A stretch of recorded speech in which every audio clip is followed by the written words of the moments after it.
Hai, saya Dr. Nur Aisyah Rosli, pakar psikologi kanak-kanak. Saya ingin mengulas tentang apa yang berlaku baru-baru ini. Seorang guru telah memarahi seorang kanak-kanak di hadapan kanak-kanak yang lain. Okey, apa yang berlaku sebenarnya adalah benda yang selalu saya dengar yang diadukan oleh klien saya. Klien saya merupakan kanak-kanak dan ibu bapa mereka, di mana mereka sering mengatakan bahawa, "Doktor, cikgu marah, saya malu. Sejak kena marah tu, saya tak nak pergi sekolah. Saya rasa anxiety, berdebar. Saya takut nak pergi sekolah." Contohnya, kalau cikgu subjek tertentu, saya tak nak datang sekolah hari Isnin. Saya nak skip sekolah tu sebab saya tak nak jumpa dengan cikgu tu. Saya takut tu.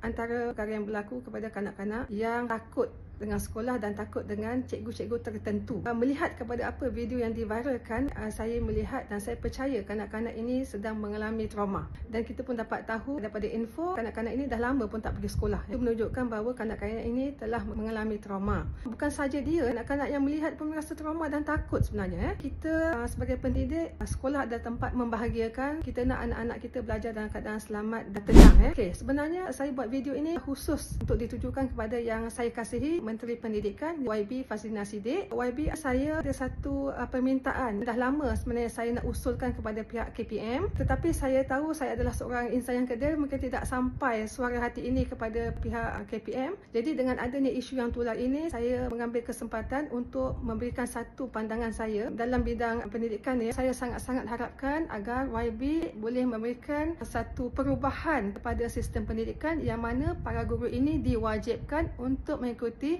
kursus psikologi selama 2 kali dalam setahun. Mungkin awal tahun dan juga pertengahan tahun. Supaya mereka ini faham bagaimana mengendalikan para pelajar dan anak-anak murid di sekolah rendah dan juga di sekolah menengah dari sudut pendekatan psikologi. Bukannya melalui pendekatan emosi. Tujuan kursus psikologi ini diadakan adalah untuk membantu para guru memahami dan mengetahui tentang cara untuk mengendalikan pelajar-pelajar mereka di dalam kelas dan juga di luar kelas. Bukan saja kita nak memastikan para guru ini mengikuti etika pengguruan, kita nak membimbing guru kita ini untuk mengetahui, mendapatkan maklumat dan pengetahuan tentang bagaimana caranya mengendalikan pelajar-pelajar dari sudut psikologi. Mereka ada emosinya, mereka ada kognitif mereka sendiri, mereka ada tingkah laku mereka. Guru-guru ini jumpa ramai pelajar dalam kelas dan bukan senang nak handle semua. Tapi dengan ilmu psikologi yang ada, saya percaya guru-cikgu ini akan lebih berhati-hati menggunakan pendekatan psikologi berbanding pendekatan emosi dalam menangani sebarang masalah di sekolah.